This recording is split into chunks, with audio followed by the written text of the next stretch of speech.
حماتي وصلتني للانتحار.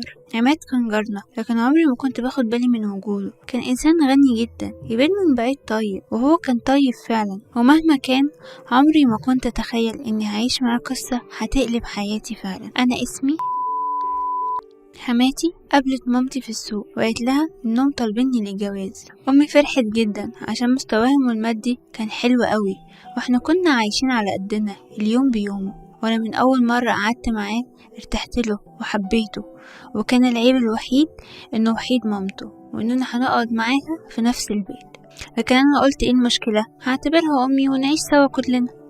فترة الخطوبة مرت على خير، وحماتي كانت كويسة معايا جدا. لحد هنا الحكاية تبان عادية، جواز الصالونات والموضوع بسيط. لكن اللي ما كانش بسيط ابدا اني مجرد ما دخلت البيت بعد الفرح قالت لي تعالي عايزاكي، وقعدت معايا تقولي انا هنا الكل في الكل، وانتي هنا ضيفة، وان ده بيتها هي، ووجودي بس عشان راحتها هي وابنها. اتصدمت من كلامها، مع انها كانت كويسة معايا جدا. مش عارفة ايه اللي قلبها كده. عديت الموضوع وقلت مش هزعل نفسي، دي ست كبيرة وهريحها وخلاص. خصوصا ان جوزي لما عرف اعتذر لي وقال لي انتي فوق راسنا وده بيتك، والكلام الطبيعي اللي بيتقال في المواقف اللي زي دي. وعدت الايام وهي بتعاملني معاملة الخدامين فعلا، وعرفت وقتها ان كلام عماد مجرد كلام، وان امه هي صاحبة البيت فعلا. كنت بسكت عشان عماد كان طيب وبيراضيني. وعدت السنين وربنا ما رزقنيش باطفال، وده كان مزود سوء معاملتها ليا. كانت دايما تعايرني اني ما بخلفش، حتى قدام الناس كانت تفتح الموضوع وتقول دي بقالها قد كده متجوزة ومش عارفة تخلف. كانت رافضة حتى ان انا اروح لدكتور، ودايما تهددني انها تخليه يتجوز عليا. وهو دايما كان يطمني انه بيحبني واني كويسة معاه وعمره ما هيتجوز عليا. لكن للأسف مع الزن غصبت عليه انه يتجوز، واتجوز واحدة من عيلة كبيرة قوي وغنية، وكانت شايفة نفسها علينا كلنا. وطبعا بقيت انا خدامة رسمي ليهم كلهم. عشت في البيت ده أسود أيام حياتي، أيام كلها ذل وإهانة. ما كانش في حاجة مصبراني غير حنية جوزي، وإنه كان دايما بيراضيني.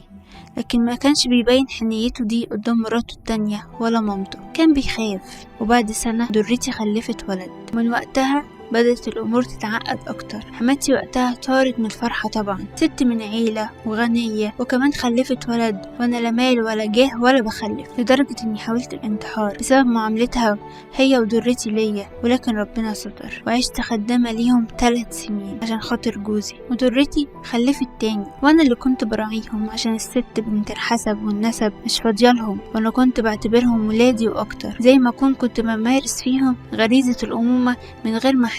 لحد ما في يوم حصل نقاش بسيط بيني وبين درتي، قامت ضربتني بالقلم وزقتني وقالت لي انتي واقفه بتتناقشي معايا كمان. ساعتها مستحملتش، وحتى ما استنيتش جوزي لما يرجع، وعملت حاجه عمري ما فكرت اعملها طول السنين دي. لميت حاجتي ومشيت على بيت اهلي اللي كان الوضع فيه هيبقى زي بيت جوزي، لان محدش كان هيستحملني. لكني خلاص كنت فقدت الامل في كل حاجه، وطلبت الطلاق فعلا. استحملت كلام بايخ كتير من امي، وقلت فتره وهتسكت. في بيت جوزي هم خلاص كده مش محتاجيني. لكن الغريب ان عماد ما سابنيش، وجالي اكتر من مره وحاول يراضيني. كنت وقتها بين نارين، اتنازل عن كرامتي وارجع عشانه، ولا اتطلق واحفظ الباقي من كرامتي. ووصلنا لحل اني افهمهم اني خلاص اتطلقت، ويبقى بيجيلي بيت اهلي يقعد معايا لحد ما الظروف تسمح ويجيب لي شقه لوحدي. وبعدها بفتره حماتي تعبت وجالها كانسر، وكان بينتشر في جسمها كله بسرعه رهيبه، وجوزي ما كانش عارف يراعيها كويس. ودرتي اخدت عيالها وراحت عند اهلها وقالت له انا ما بخدمش حد.